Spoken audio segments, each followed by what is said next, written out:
Hey there everyone, welcome to the channel. I'm Jermaine McNeese and this is The Entrepreneur.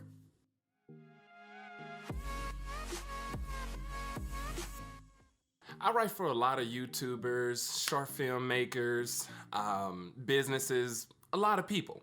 And the common question that's kind of asked about 90% of the time is, how can I grow my account? How do I grow my business? How do I grow my sales? How do I use social media and not be stuck constantly posting? I've answered that question so much that I said, okay, I'm just gonna make a video out of it so that others can also be able to benefit from it. So let's dive in.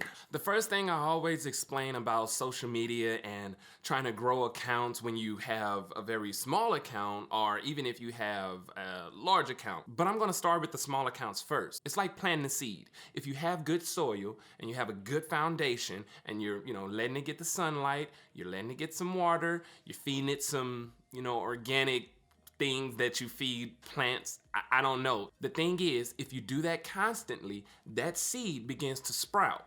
And as it's sprouting, it grows a little leaf here, then it grows a little leaf there, and then you get a little bud, and eventually it blossoms. And that's kind of like how any growth is. A lot of individuals come to me and they say, oh, well, I just want to be able to get this many sales, I want to get this many followers and all of this and all of this. But the thing is, if you have no value to actually give them yet, you can have 1 million people sitting in front of you or watching your videos. Do you have anything worthwhile to listen to?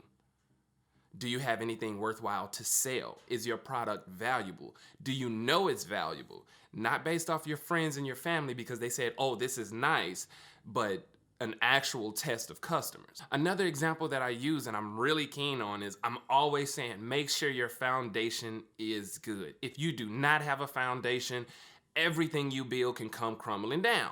If you have, we'll say 1,000 or 500,000 or 1 million followers and you got them real quick, your foundation is kind of crumbly if you did not protect that, if you did not build any value around that, if you don't have any substance to continue on growing.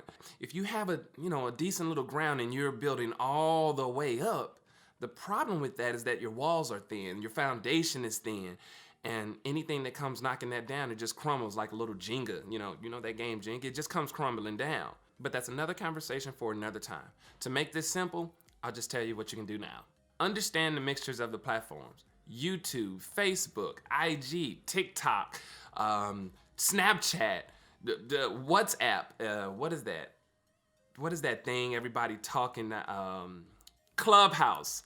Every platform is beneficial. If you have it in your mind that, oh, well, Snapchat isn't worth it or Instagram isn't worth it, it takes all of this, everything's so polished, then you have a problem because there's value there that you have to just unlock. You have to work at it, and you can't be mad at something just because you ain't doing it right. The process that I've been able to make is called the SPA, or simple post approach, where you can easily make a post, make the snippets, make that into a post, make the snippets, and make that into a post, and be able to stretch out the content. You will hear a lot of individuals talk about that. Of course, when you're just starting out, you want everybody to visit your website. You really want to drive those sales. You really want to drive that traffic. And you also don't want to spend a lot of money doing so on marketing and advertisement. That's where social media comes into play. After you make that large piece of content, as I said earlier, what you're going to do is make snippets of that large piece of content and be able to share it across the platforms. You're going to possibly have to change the aspect ratio, and that can be a little bit confusing, but with a lot of the video apps that are out there, VLLO or Villo, how you call it, Premiere Rush, Premiere Pro, if you're actually an editing person, InShot, there's a lot of them out there. I personally use Premiere, and recently a client of mine brought me hip to this VLLO or Villo, and that's just freaking amazing, and it's free. An example that I'll use is actually the video that I'm making now. First, I'll write out my talking points because honestly, I cannot remember a script for nothing. I don't have my teleprompter, so I'm not about to look at the screen and I can't do that. I forget.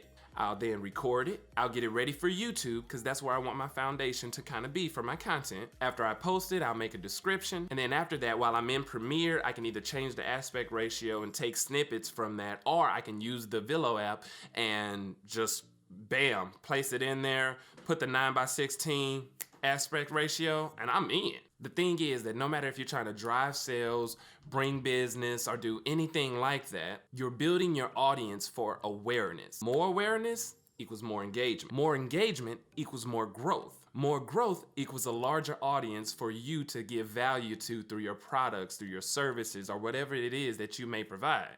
Just start there. Then you have to be consistent. You have to be consistently consistent. That's kind of a tongue twister, but it's true. Maybe you can start off with just once a week. That's fine. Nobody's rushing you. Technically, the only person that's slowing you down is you. Don't fight me. I'm just a messenger. Yes, it's gonna be frustrating to start. And yeah, it's gonna be a little bit tricky trying to navigate each platform and do all of that. But once you actually have a system and you have a process, that stuff becomes like nothing. It's just like when you're learning how to drive, or if you're learning how to, or when you were learning how to ride a bike. If you sat there and you just thought about all the things that weren't happening and all the things that could, maybe you can fall off. Maybe you just might not get it right. Maybe you might crash while you're trying to turn. How do you do this? How do you stop this? If you're thinking about all of those things, then you're literally just gonna be stuck exactly where you are, just standing there without doing nothing. Nike that shit and just do it. That's all for the quick tip of the week. If you like what you heard, hit that subscribe button, because I'm dropping knowledge all day, every day. And if there's a topic that you want me to cover, let me know in the comments and let's make it happen. See you next time.